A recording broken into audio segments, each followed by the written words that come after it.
নমস্কার সকলকে, কেমন আছেন সবাই? সীমা ভিলেজ লাইফস্টাইল একটি ব্লগে আপনাদের সকলকে স্বাগত জানাই। তো চলে এসেছি আমি আপনাদের মাঝে নতুন একটি ব্লগ নিয়ে। তো প্লিজ ব্লগটাকে স্কিপ করে যাবেন না, পুরোটা দেখবেন, আশা করি আপনাদের ভালো লাগবে। তো কাপড় ধুয়েছিলাম, তো ভাবলাম কাপড়গুলোকে, এগুলো যদিও কালকের কাপড় আমি গুছোতে পারিনি, যাই হোক কিছু বাড়িতে কাজ ছিল বলে এক সাইড করে আমি রেখে দিয়েছিলাম যে থাক, আমি পরে সকালে গুছিয়ে নেব। রাত্রে শুতে শুতেও অনেক দেরি হয়ে গেছিল। তো সকালে ঘুম থেকে উঠে বাড়ির সমস্ত কাজকর্ম করে তারপরে আমি চলে এসেছি এই যে এখানে কাপড় গুছাতে। কাপড়টা গুছোতেই মেয়ে চলে আসলো। পড়া দিয়েছিলাম ওকে যে তুই এটা পরে নে, ও পড়া মুখস্থ করে এসেছে। তো আমি বললাম যে তুই এবার লেখে নে, তারপরে আমি তো পড়াটা গিয়ে ধরে নিব একবার, আর লেখাগুলো দেখে নিব যে কোথায় কি বানান ভুল হচ্ছে না হচ্ছে। কারণ লেখাটা না লিখতে গেলে না, আমার মনে হয় যে তুমি যতই মুখস্থ করো ভালো করে, যতই ভালো করে পড়াশোনা করো, মানে পড়াটা ঠিকঠাক হয় না। লিখে নিতে গেলে কি হয়, হাতে প্র্যাকটিস হয়, আর তাছাড়া পড়াটাও মুখস্থ থাকে, বেশ ভালো হয়। মানে আমরাও করেছিলাম ওরকম। তো ভাবছি যে করো এরকম, মানে একটু ভালো হয়। তো ও চলে গেল, ও লিখতে গেল। আর এদিকে কাপড় ধুয়েছিলাম, সুতির কাপড় যেগুলো মারওয়ালা থাকে, মানে মার তো থাকে প্রতিটা শাড়িতে সুতির। তো ধুতে গেলে কড়া হয়ে যায় শাড়িগুলো। তো এইভাবে করে প্রথমে লম্বাভাবে ধরে এইভাবে করে টান করতে গেলে কি হয়, যেগুলো যে কুচকানো থাকে, যে ওই কুচকানোগুলো ঠিক হয়ে যায়। তো আমি ভাবলাম যে করে নিই। আর আমার মারা কি করতো, আগে তো তেমন আয়রন ছিল না, তো ঘটিতে মধ্যে জল গরম করে আর শাড়িগুলোকে নিচে রেখে ওর ওপরে করতো, মানে প্রেস করে দিত, বেশ ভালো হয়ে যেত। আমি মাকে দেখেছি করতে। তো মা বলে যে এরকম করে করতে গেলেও হয়ে যাবে। তো আমি এরকম করেই করলাম, মাকে দেখেছি করতে, এখানে আমার শাশুড়ি মাকেও দেখেছি শাড়িগুলোকে টান করে বেশ ভালোই হয়। তো আমি এভাবে করে টান করে তারপরে গুছিয়ে নিলাম শাড়িগুলোকে। শাড়ি গুছোতে কালকে আমার ছেলে পুরো ড্রেসিং আয়নার সামনে একদম সব ফেলে রেখে দিয়েছে। আমি ড্রেসিং আয়নার সামনে ট্রেতে করে কাপড়গুলো, মানে এই কাপড় বলছি এই ড্রেসিং আয়নার সামনে সব কসমেটিকগুলো আরও যা থাকে, অয়েল টয়েল সব ওগুলো রেখে দিই। তো ওইখানে সব রাখার পর আমার ছেলে মানে ভীষণই দুষ্টুমো করে, তো সব টেলে রেখে দিয়েছে। তো আমি কাপড়টা গুছিয়ে তারপরে ভাবছি যে ড্রেসিং আয়নাটাও একবার আমি গুছিয়ে নেব। তো এই যে চাদর সব, এগুলো সব দোকানের চাদর, যদিও দোকানে পাতি দোকান আছে। তো ছোট দেখে একটা চৌকি আছে, বেশ ছোট দেখে, মানে একটা বাক্স রেখে চৌকির ওপর তারপরে এই চাদরটা মানে বসা যায়। চাদর পেতে বাক্সর ওপরে বাক্স রেখে মানে বসার বেশ কিছুটা জায়গা থাকে। তো অন্যান্য দোকানে যেমন চেয়ার থাকে কি আর কিছু থাকে, তো ও দোকানে একটা ছোটখাটো দেখে চৌকি বানিয়ে নিয়েছে। তো চৌকি বানিয়েছে, ঘুম থেকে উঠে আবার এখানে ঘুমিয়ে আছে। এই যে কাপড়ের দোলনা, বেটি বলছিল যে বাঁধার কথা, কি আর করবে, কোথায় যাবে, কাপড়ের দোলনা মিমি বলছিল বাঁধার কথা, মা বেঁধে দাও বেঁধে দিয়েছে। আমার নাইটি চাদর রোজ এই দোলনার মধ্যে এসে শুয়ে থাকবে, আনলাই রেখে দিচ্ছি।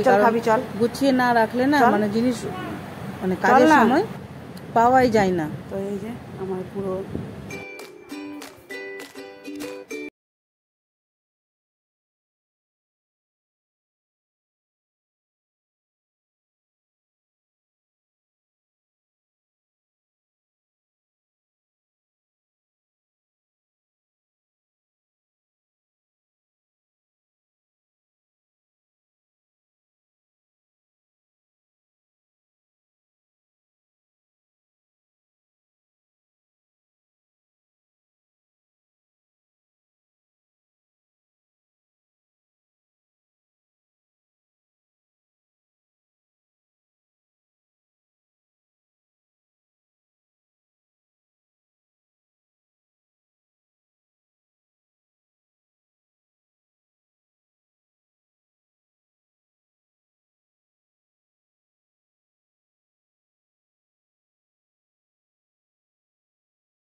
তো ওইদিকে রান্না করতে করতে তো দেখছি এরা ভাই বোন বেশ দোলনায় দুলে মজা করছে।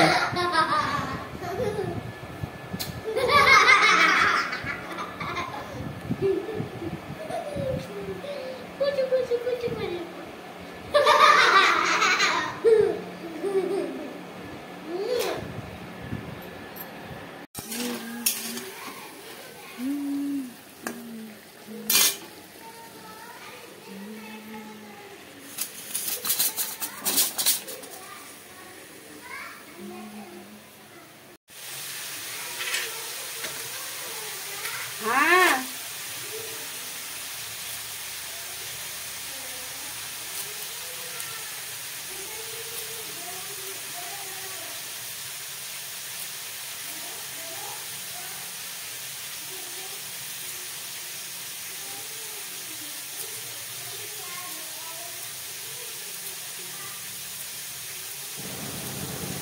তো ভাবছি সব মিশানো একটা সবজি করে নিব, আর এদিকে পটল আলুর ভাজা করে নেব, আর চাটনি আর ডাল। ব্যাস, গরমে না বেশি কিছু ভালো লাগে না, যদিও এটা আমের সিজন, আমের চাটনিটা বেশ ভালোই লাগে খেতে।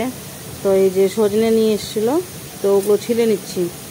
আর আমাদের রান্নাঘরে লাইন চলে যেতে গেলে মানে পুরো একদম অন্ধকার হয়ে যায়, লাইট জ্বালিয়েই রান্নাটা করতে হয়। কারণ জানলা দিয়ে আগে ঠিক ছিল, তো আমাদের পাশের বাড়িতে জবাবে থেকে মানে প্রাচীর দিয়ে দিয়েছে, তারপর থেকে বেশ অন্ধকার হয়ে যায়। এই যে লাইন চলে গেল, এখন অন্ধকার মনে হচ্ছে। তো আমি এদিকে এই যে পটল আলুর ভাজাটা আমার হয়ে এসছে, আমি এটা নামিয়ে নেব। ওটা নামিয়ে নিতে গেলে ব্যাস, তারপরে আমি ডালটা ছুঁকে মানে যত ঝটপট করে রান্না করা যায়, মানে একটা কাজ নিয়ে বেশিক্ষণ বসে থাকতে না আমাকে ভালো লাগে না। মানে তোমাদের কার কেমন লাগে আমাকে প্লিজ কমেন্ট বক্সে জানাবে। আর তোমরা কে কোথায় থেকে দেখছো সেটাও আমাকে জানাবে, না কমেন্ট করলে না। আমি আগেও বলেছি আমার ভিডিও আপনাদের দেখতে কেমন লাগে, কোথাও ভুল হচ্ছে, কি ভুল হচ্ছে, আমার কথা বলতে কিছু ভুল হচ্ছে, আমাকে না বললে আমি সেটাকে শুধরে নিতে পারবো না। তো প্লিজ আমাকে ওটা বলবে, কমেন্ট বক্সে কমেন্ট করো, আর একটা সাবস্ক্রাইব করো, লাইক করো। তো প্লিজ জানাবে কেমন হচ্ছে ভিডিওটা। তো আমি এখানে পটল আলু ভাজা নামিয়ে যে ভাত বসিয়ে দিয়েছি এক সাইডে, আর এক সাইডে ডাল হয়ে গেল আমার। এদিকে মিক্সড একটা সবজি করব। মিক্সড সবজি করার পরে না আজকে আমি একটা বড়া করব, এই যে মোচার বড়া। বেশ ভালো লাগে খেতে, জানেন তো মোচার বড়াটা খেতে। আর বাড়ির তৈরি করা, আমাদের গাছের মোচার বড়া বাড়ির তৈরি করা, ওটা খেতে মানে আরও বেশি মজা লাগে। তো ওটা গরম গরম করব ভাতে খাওয়ার সময়, কারণ এখন করতে গেলে না মানে ঠান্ডা হয়ে যাবে, ঠান্ডা হতে গেলে ভালো লাগে না এই মোচার বড়াটা খেতে। তো আমি করে নেবো এই যে সবজিটা আমি ছুঁকে ব্যাস হালকা পাতলা করে একটু হালকা সবজি করে নেবো, কারণ ডাল করেছি।